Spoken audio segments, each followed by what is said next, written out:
All right, so welcome back into the Metaverse. Today, we're going to dive into Axie Infinity, some of the updates around Axie, what's happening in the ecosystem. A lot of changes really since January. And since the last time we had a chance to have Aleksander Larsen, who is the co-founder and COO over at Sky Mavis. So welcome back into the show, Aleksander. Thanks, Paul. Happy to be back here after Yeah, a little bit of a turbulent time, especially. But yeah, I think we'll get into that, right? But yeah, in good to be crypto back. time, it feels like a year, right? Because you guys have done so much in a Yeah, very short period of certainly, time. Let's get if into not that. Let's longer. talk. Let's get into that because I want to learn, and for our audience, both for people who are new in either crypto gaming and maybe play and earn, but also for our audience who are very, they're into it, they understand it. Kind of, if you can kind of tone that into covering both sides of the plate there. I'd love to learn a little bit more about where Axie is today. Give us an update. Sure. Yeah. So early on in April, we released the early access version of Axie Origin, which is a new game that we have, inside the Axie universe, which we have been developing for a little bit over a year, I would say 18 months. We were very happy to see the response there and have had upwards of 500,000 testers so far, which is great because there aren't any token rewards inside the game. So right now we're just Right. kind of testing, we're getting feedback. And once the game is actually ready to be shipped, that's really when we're going to change the tokenized rewards from the current Axie Classic game, which is being live, still played Yeah. by about 1.3 million daily active players every day. So quite a lot of players still on the old game, but our plan right now is to kind of ship them over to the Axie Origin and then really turn on the live operations, I would say, of that game. So daily active users, you said somewhere around 500,000 on Origin. You've got 1.3 running over on the original, and you've got season 21 just launching. Is season 21 going to play out, and then you roll into Origins with the full ecosystem? Yeah, I should clarify. It's not 500,000 daily actives on Origin right now. We had that so far who have been Okay. testing. So when it comes to Axie Classic or Axie V2, as a lot of players are calling it, that's really where there's still a lot of action right now. So we just have, Hmm. as you mentioned, season 21 with upwards of $5 million worth of AXS in prices. So there's a lot of money up for grabs there still. But Yeah. yeah, once we are happy, I would say, with the game balancing of Axie Origin, that's when we're going to be changing those tokenized rewards over to that game. And then, of course, also increasing it so that we can get the AXS token into the hands of players. Yeah. So, in essence of, do you have a timeline or a date in which you're trying to hit, or is this going to be playing out through season 21 and then the rollout on Origin?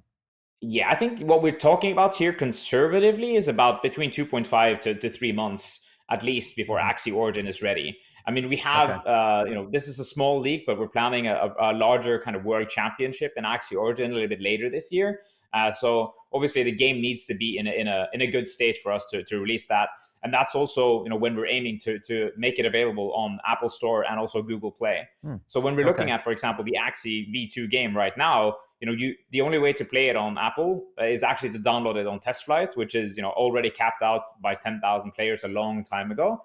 And if you want to play it on Android, you actually have to download an APK directly from our site, and that's the only Right. way to play it. So Axie Origin is still not on mobile, but that's happening, and that's when we are, I would say, really trying to go mainstream with Axie. Yeah, I think that's going to be the big leap forward once it's available on Android and iOS. That we're going to see, I think you'll see huge adoption in just the generalist community around casual players and really kind of either new players getting into play and earn and understanding crypto gaming in general. I think that's going to be a huge leap for you guys for sure. So when you think about that kind of release with both iOS, Android, is that really going to be the strategy going forward? Is more mobile first, or do you feel like the desktop will still be a big part of it? Yeah, desktop is definitely a big part, I would say. But Axie Infinity is the great part. Why did we make Axie? Right? It's supposed to be accessible. It's supposed to be available, so anyone can actually download it and play.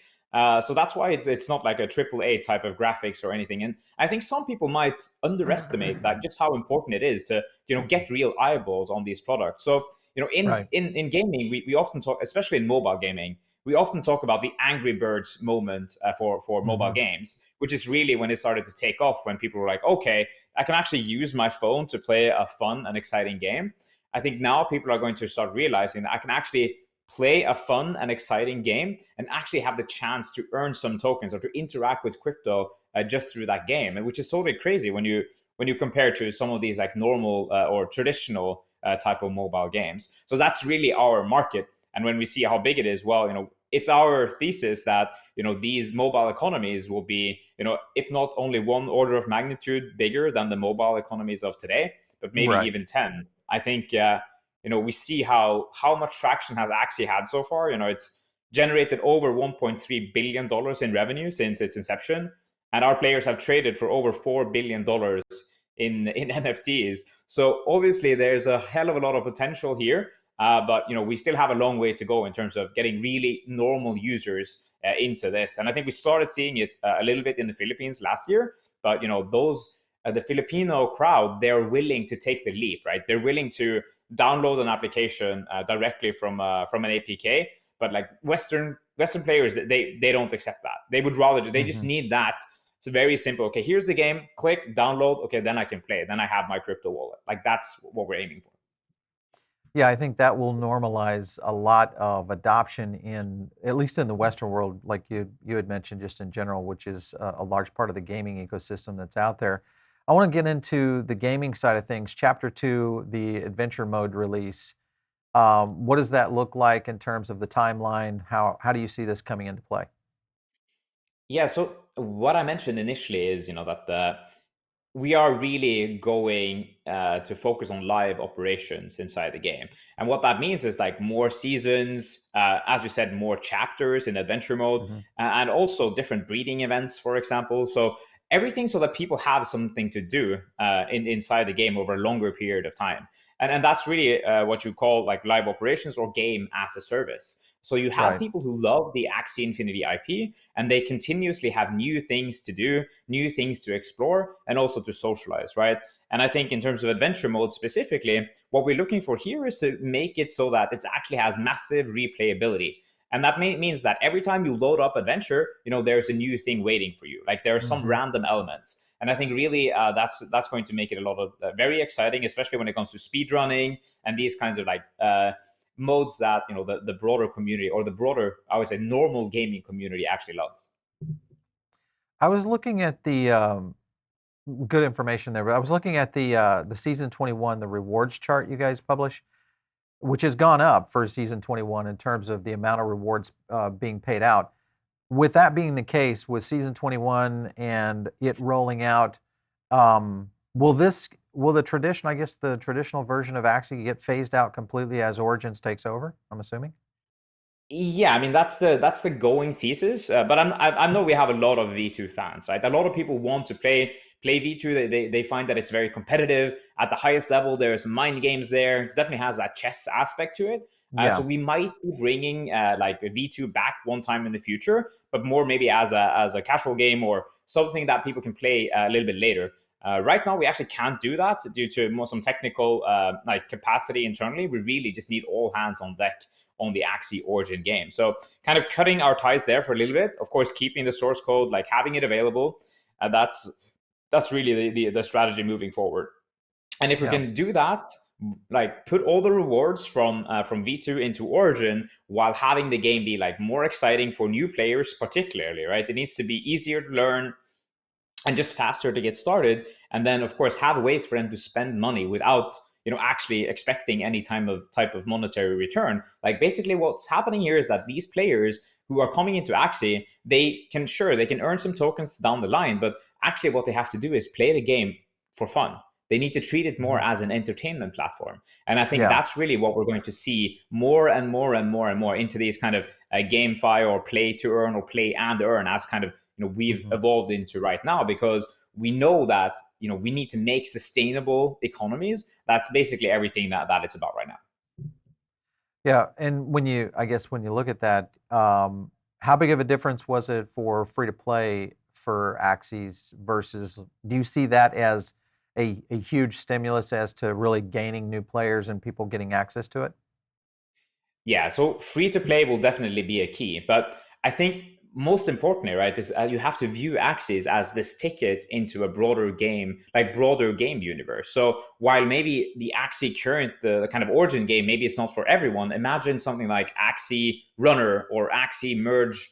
So there are many different type of hyper casual games where you can kind of use an IP that's already recognizable, so that people can just play with their favorite Axies or learn Mhm. about the game, and then eventually kind of come down into the like what we like to call the meta game, which is actually the like you connect with people on Discord, you make a guild, you have some scholars. Like that kind of depth is something that you only usually find in real MMOs, which is why Mhm. Axie and other type of blockchain games are actually more like MMOs than anything else, right? Because they have really the potential to last for decades if the game developer is designing correctly.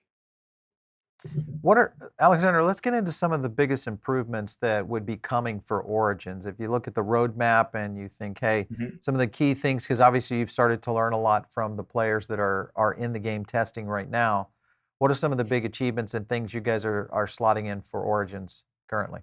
Yeah, I think what I'm very excited about, my background, and maybe we touched on this the last time, is I'm like a competitive gamer. I used to love competing, so I really want to see like Origin become even more competitive, so that Mhm. especially focusing on balancing, right? So what I'm pushing for internally, like full disclosure, we are a team together. So even if I say we're going to do this, I still need to have a clear, I guess, logical reason for us to do it. But what I'm pushing for internally is basically to make it so that there are two separate kind of balancing points. So the first balance point would be, in ladder, right? You need to balance it out so that you have the maximum levels. So assuming that everyone is maxed out on runes and maxed out on charms, that's really one point of balancing. So it's not really pay to win at the highest level. It's a little bit of like when you're playing something like Magic the Gathering or Pokemon or any type of card games, you still need the tools to be able to battle in ladder.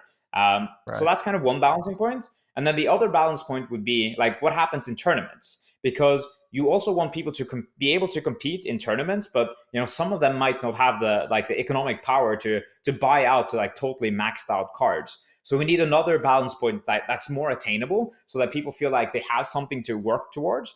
And once they get there, they can actually compete against other players. So that's really what I'm pushing for internally right now. So I really want to see like more tournaments, and making sure that the game is in a very solid, balanced state. So it's set for a mandatory approach toward completing a few adventure modes right now before you get into arena play. Why go that direction? Is that kind of what you're alluding to, is getting people geared up for arena play as the competitive side of things? Yeah, so I think in Axie Classic we didn't even have a tutorial.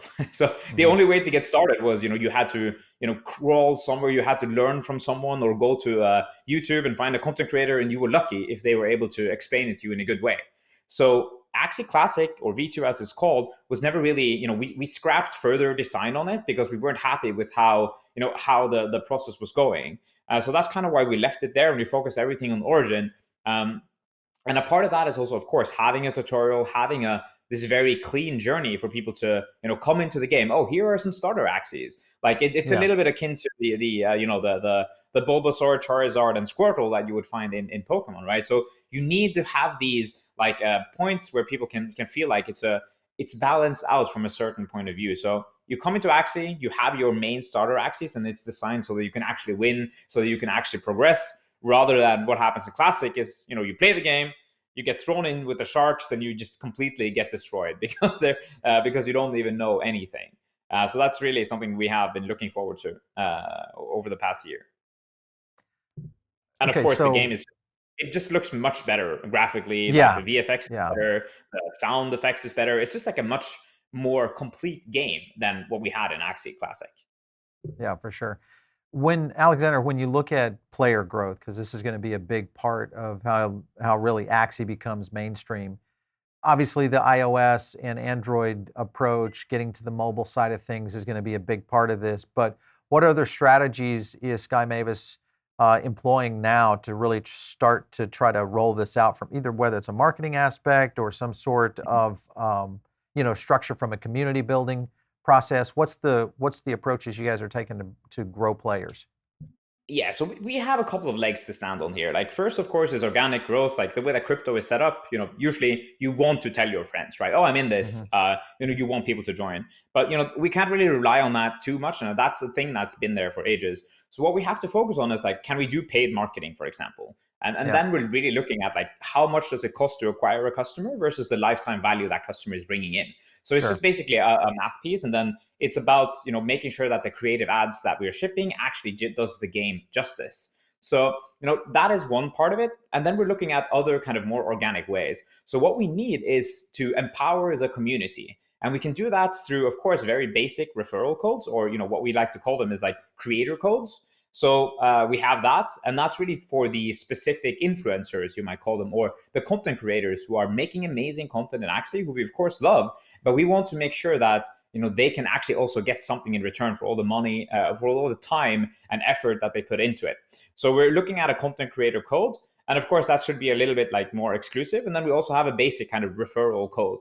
So Hmm. these two are kind of hand in hand. But for the content creators, of course, what we want them to do is that we want them to feel very connected to the Axie game, to the team, and to the community. So we're really kind of doubling down on that as well. So we're going to be releasing more news on that as we come along. Cool. Let's get into Ronin a little bit because I think a lot of our audience, whether you're investing in Axie or maybe you're playing the game, Ronin was, and the recent hack, obviously, all of news kind of jumped into this. What was one of the things that really drew Binance into this, jumping in and kind of helping in assisting what was happening within the Ronin hack itself? Yeah, so of course, I'm sure the world has seen this. It's been big news in crypto, but kind of getting a little bit into that before we start with the investors. Uh, Obviously we took responsibility for the action. We felt like we could have handled it better. When we started going to market with Axie, we took some trade-offs, right? We Yeah. were considering how much security do you need versus how fast can you go to market. So these are very like standard, I would say, choices that you need to make from a developer perspective. But of course, when you're building in blockchain, all of these get like drastically more important. So what I would say is that over the past 4 years, we've almost made no mistakes, particularly on this side. In this particular situation, it went a little bit too fast. So what happened is, we had 5 validators required to sign a transaction on Ronin network, 5 out of 9, and we had, of course, an attack by North Korea into our own servers. So they got access to 4 out of the validators on Sky Mavis side, and they also got access to one other validator from the community. Hmm. So at that point, they had access and they were able to sign a transaction, and they were able to siphon off 173,000 ether from the network. Now, of course, since that time, we've taken drastic approaches. We've onboarded several new validators. The bridge is yet to be restored because it's going through various, design upgrades. But most importantly for us was basically to deliver the message to the community that we're here to stay. The funds are Yeah. guaranteed by us through a funding round, and that's basically what I was working on for a longer period of time. Well, it feels long, but actually it wasn't that long. We From the beginning of when we started fundraising, it took maybe 48 hours until we had the required $150 million to recover to kind of refill the bridge. So when we're looking at the investors that participated, we've had long-standing great relationship with our investors because we are shipping continuously. We are communicating with them very frequently as well. And Animoca Brands has been our very earliest investors. They've been good friends of ours. I know Yacht personally as well. So definitely a good guy. And when it comes to these other investors who are in our board, like Andreessen, Axel, Paradigm, they're really the cream of the crop, and especially also Dialectic, cream of the crop within crypto, right? So they understand that this is a cost of doing business, I would say. Of course, Hmm. not to simplify anything because it was really terrible what happened, but we have to face the music here. There's only two choices. Either the Yeah. company is dead or we have to recover these funds. Like everything here is about user trust. And I think because I had a call with ZZ, and as I was saying it, like he's so understanding towards community, which is basically the superpower of Axie. How we treat our community, that we have respect for them, that we take care of them. Because even though like there was no contract to say that we had to refill this, like I'm sure Hmm. other teams might have just said, okay, fine, we're just going to leave it. For us, that wasn't really never an option. we just had to refill it. So we took it into our own hands and used our own funds to refill that bridge. So I think that's what among others Binance respected a lot. So that's why they decided to lead this round. And of course, we've had long-standing great relationships with them, particularly for AXS. They were the ones who had our IO there. And now, by being an equity owner in Sky Mavis, there is no secret. We own a lot of RON tokens as well. So maybe I'll leave it at that. But of course, we're super bullish on RON. What we think is that it's our thesis is very simple. Actually, there is a massive demand for block space, or basically computing power on secure and decentralized blockchains. What we see though is that they're built oftentimes on kind of fragile infrastructure, and the curation for some of these blockchains is not really there. So when we're looking at something like a Polygon, for example, or let's say Solana, they're open, right? So they want to get as many dApps as possible. For Sky Mavis and Ronin, we have, as I said, so many active users that we really need to be careful with how many people we let into our ecosystem. Because if we don't, these blocks are going to fill up immediately. And that's really when the fee market starts going crazy. So what we believe in is curation. So really white glove treatment for other game studios, getting them onboarded into the Ronin ecosystem, and then eventually also publishing them on our own, Sky and the Mavis Hub platform, which is our, game publishing platform. You can think of it a little bit like Steam. That's kind of what we're focusing on right now from a Sky Mavis perspective. When you look at those kind of scenarios that have gone on with Axie and Ronin over the past couple of months, the faith, I think, the way that you guys responded to it very positively. I think the community somewhat responded to it in that way. What has been your inside understanding of how the community has responded? And then also, second part of that question is, have you guys rolled out in terms of additional development on Ronin itself? Has that impacted you guys in any way? Yeah, so from the community perspective, I think everyone was quite shook at what actually happened. Like, is this even possible? Because the way that we see it, like these funds weren't really custodied by us. Like they were custodied by a blockchain. And it was quite a brutal blow to the confidence of Axie. But what we started seeing is that the community, it was rallying, right? It was rallying around Axie, and really, it's just like a do or make it or break it moment. So you can really see who is like trusting your product, or trusting the team, and then of course you have others who don't do that. And like in certain when you see that happening, of course it's disappointing, even for me personally, right? Because my life is Axie, so I wish everyone was as bullish as me. But I think we just have to respect like human nature. We all get scared sometimes. So I'm also trying to be more forgiving to those who might have lashed out towards us, because now, of course, things are okay. But naturally, it is disappointing. But I think what we're going through right now is a sharpening process, right? So the way I see it is, it's like every other few years, like you need to go through a crisis, or like it's like you have a pencil. You need to sharpen the pencil so they can actually have it do something. Like you can use it to write. And I think that's a little bit of what's happening with Axie right now, is that, we had this very, very, very positive community coming like in the bull market, because that's always how it works, right? So you might have overcorrected towards the very positive side. Now, when things are going a little bit down, you might have an overcorrection towards people who are like, oh shit, like what's happening? Why is the price not going up always? And I think these are very natural human things, especially for, me and you have been in crypto for a long time. We have to really understand that and have patience and to tell these guys that, it's going to be okay. The best thing we can do as developers is just keep building.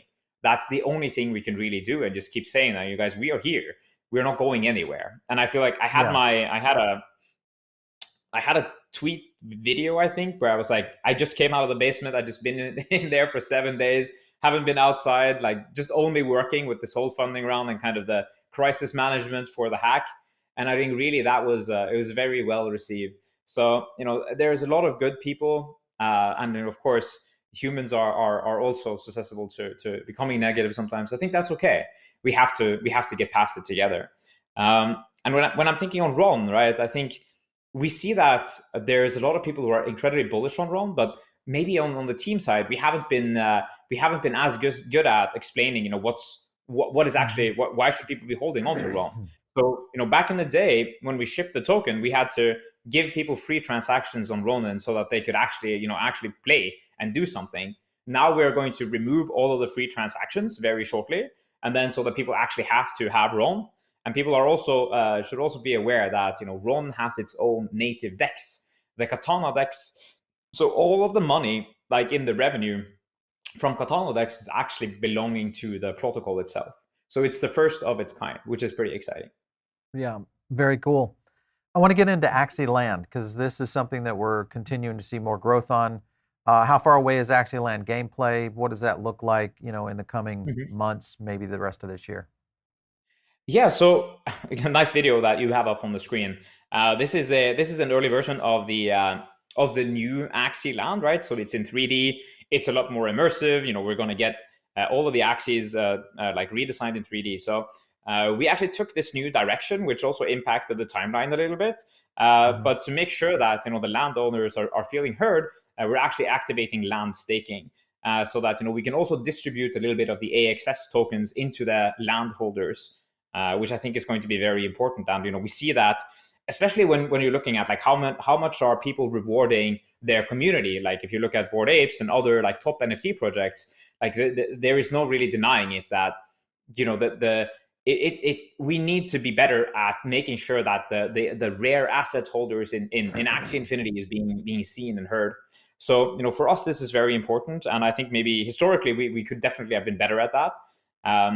But we prefer also to let people to say that you actually have to use your asset rather than just like staking it or doing nothing on it. Like it's a game after all. So it's better for us that people use it. So first step will be staking, and then I don't want to spoil too much of that, but there are definitely things cooking on Axie Land as well. So I'm really excited about it.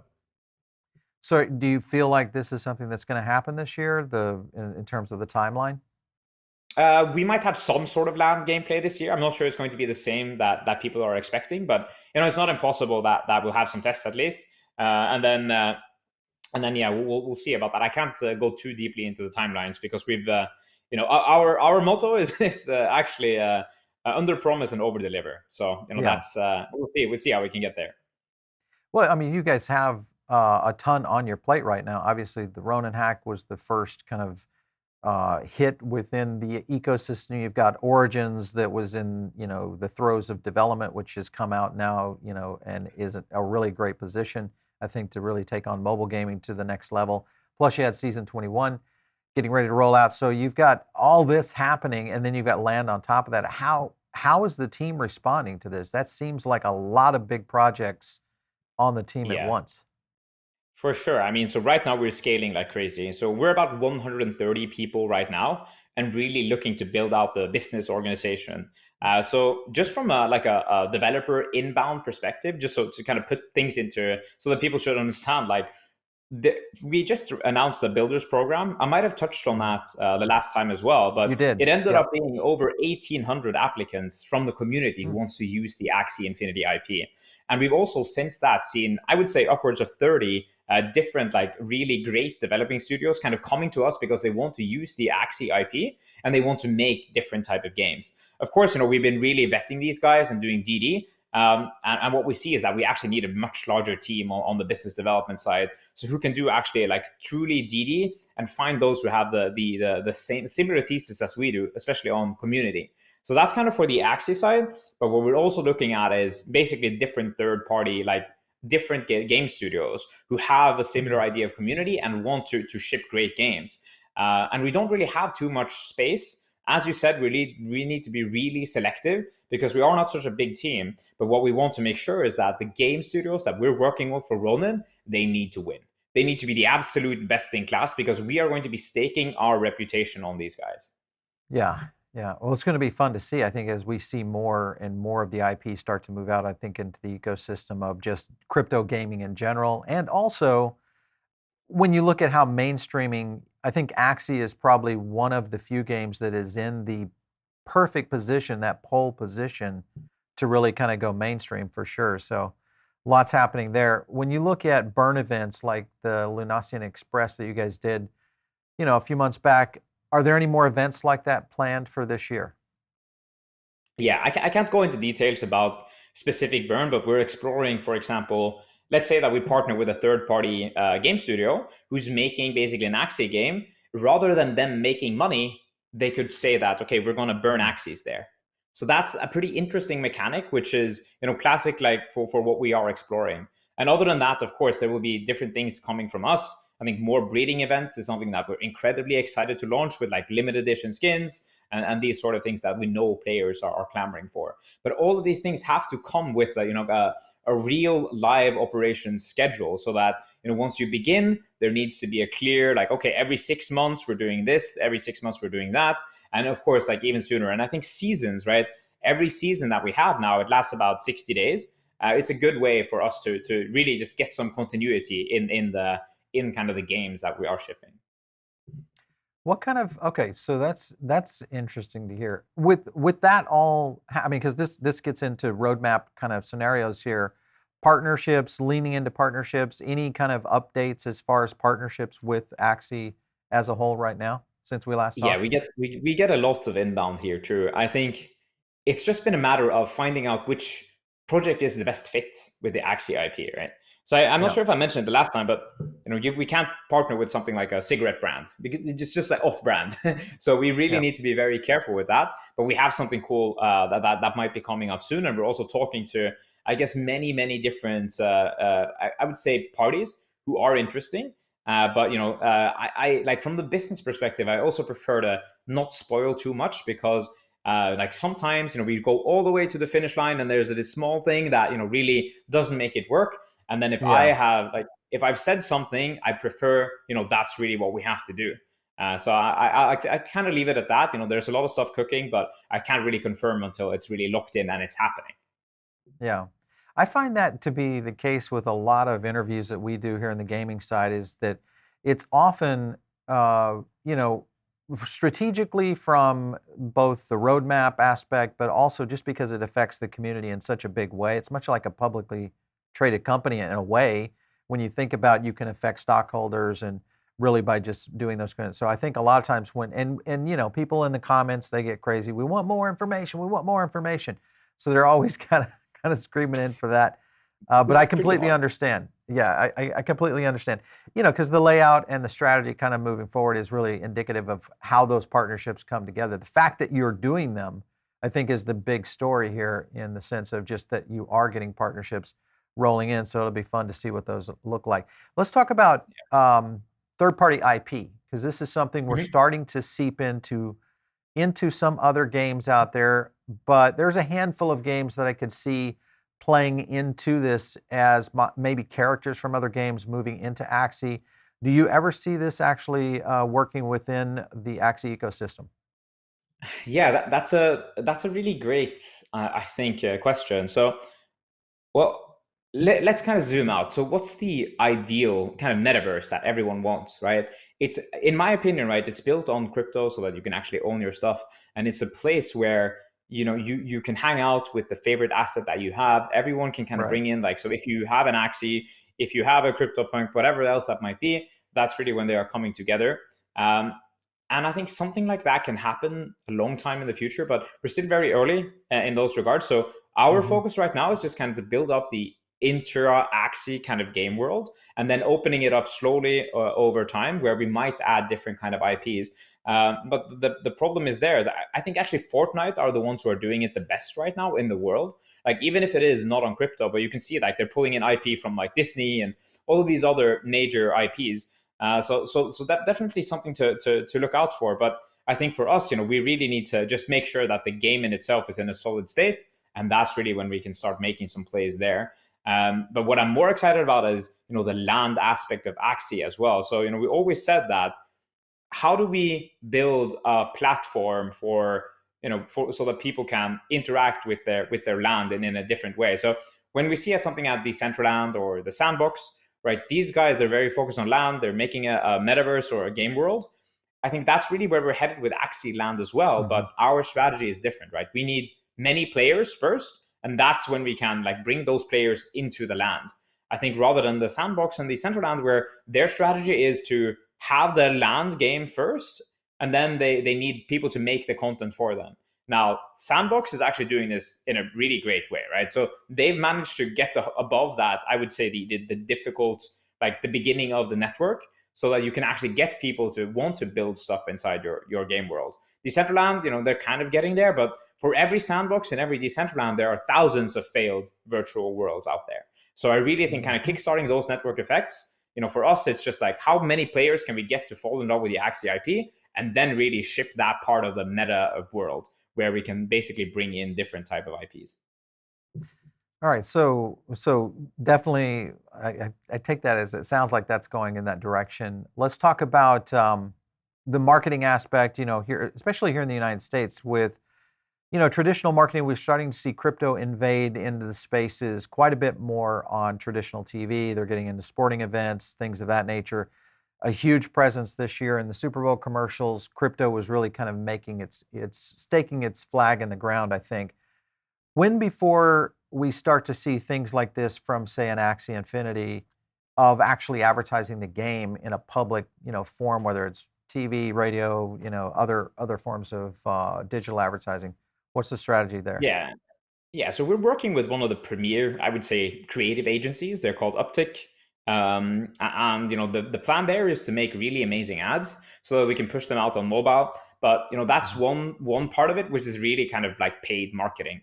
And then you have on Sure. the other side, more on the organic marketing side, which is basically like a world championship of Axie or AxieCon or different type of things that we are exploring.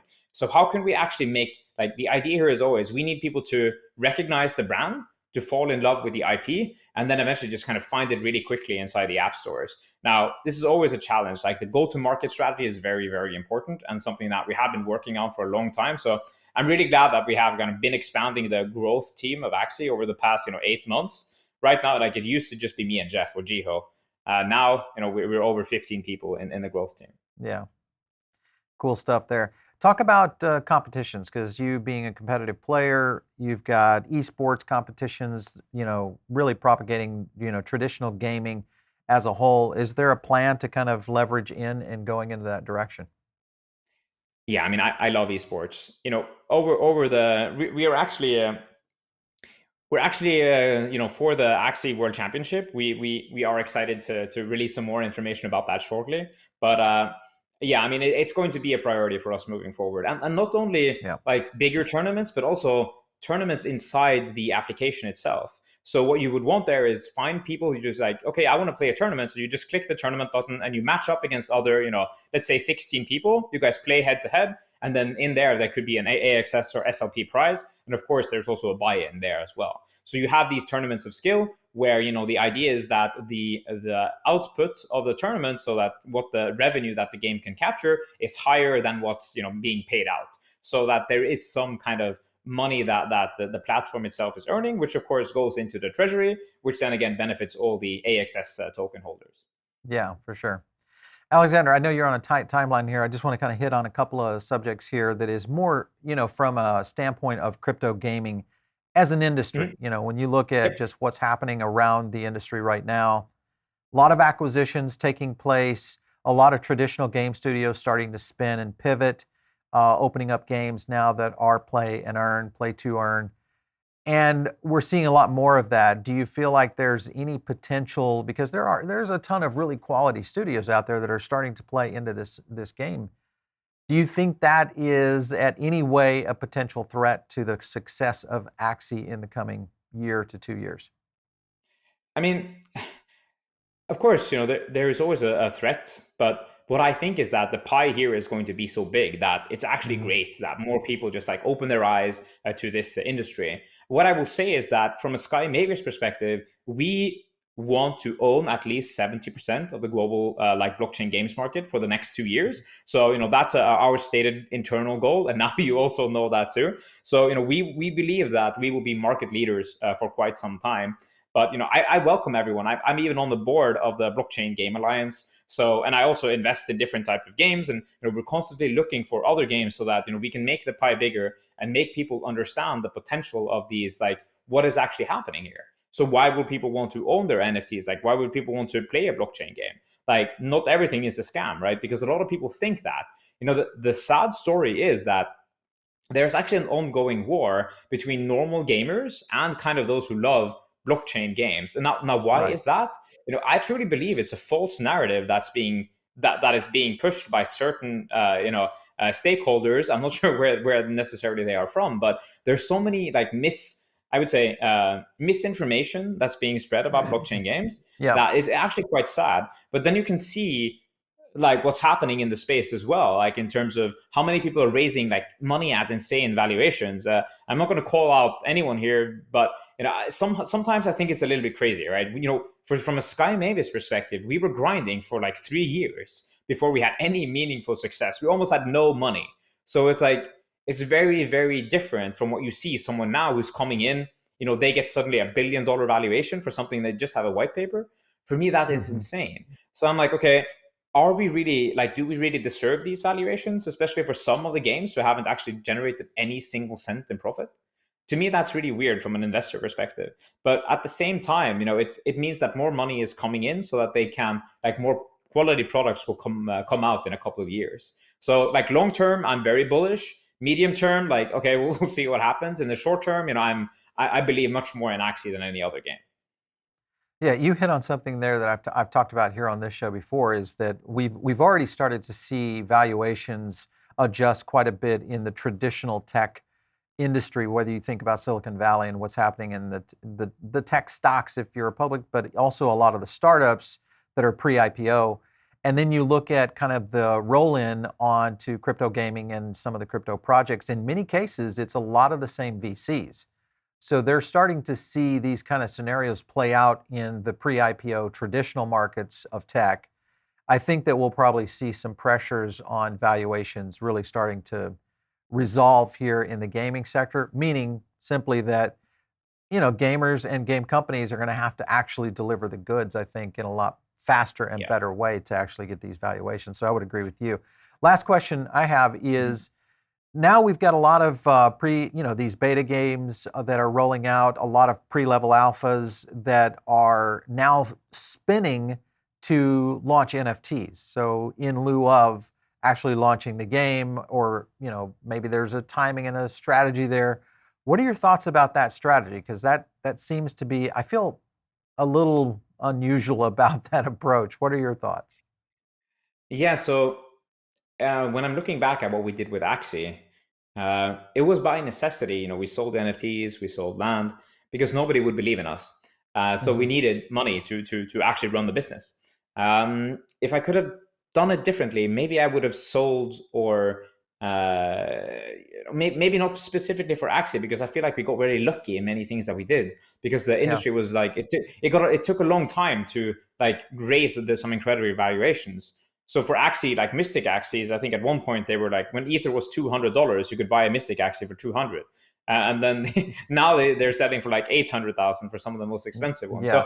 So when we're looking at like that level of growth, it's obviously crazy, but at least we grew into those valuations. I think now, if you're a new project and you're selling NFTs for like a couple of $1,000s immediately per NFT, just what it means is that you're going to have to defend those valuations to the community. And the second that the price kind of starts going down, you're going to end up seeing a lot of hate. You're going to end up seeing a lot of toxicity in the communities, because people are buying them based on the premise that price go up. And the second price does not go up, that's really when the people show that oh, maybe I didn't believe in this project so much. So I would almost say that to some of these projects, if you can take venture funding instead and actually deliver NFTs for free, or like to like, the whitelist concept is a good idea, but unfortunately it's being washed out so much that like it feels like a cash grab.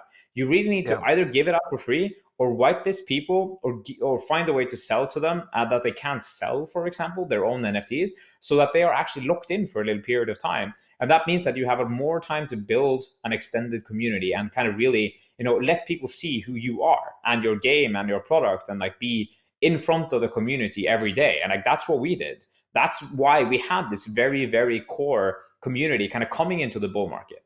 So people keep saying us, oh, how did you gate the community? Like, there really wasn't any easy way to do it. Like, it's just like you have to grind and be there and ship every day. And based on that, you have a framework, or you have a foundation, I should say. And that foundation is what everything else is being being built upon. And if you have a leaky foundation or a bad foundation, what's going to happen is that the first sign of weakness, like that foundation is going to show cracks and eventually break. So I would be very careful about selling, especially too many NFTs, because you're really tapping the market out. You're really taking every single cent that's there from willing buyers and you're putting it Yeah. to your own pockets. And that really is dangerous, right? Because what happens on the secondary market? Like, that's my only advice. Yeah, it's going to be an interesting scenario to play out because I think a lot of especially early stage games are trying to figure out how do they stay in the game if they can't, whether they can't get the VC funding or they can't get into, angels. I think there may be a new layer of investment capital moving into the space too as we start to see more exposure, which could get away from the traditional gaming VC houses that we're seeing traditionally populate the land right now. So it's going to be interesting to watch. Aleksander, it's always fun having you on the show. Thank you so much for stopping in. Can't wait to see some of the Origins updates throughout the year as you guys get rolling out there. But thanks again for stopping in. We appreciate it. Yeah, thanks for having me, Paul. Always great to be here. Excellent. All right. So you guys are tuned in over on the podcast right now. Make sure and jump in over here on the video side of things right here on Metaverse Insider. You can catch all of this over on Paul Barron Network. Just search that on YouTube. You'll find us. Make sure to subscribe and click on a couple of videos. Like them if you like what we're giving you here. That's going to help both us on the algorithm side, but best of all, it's going to help you on identifying when we're going live streaming or when we drop up a new video. Getting kind of those early access points on a lot of these videos can really help you guys in your strategy going forward. Of course, if you want to reach me, it's out on Twitter at Paul Barron. We'll catch you next time right here on Metaverse Insider.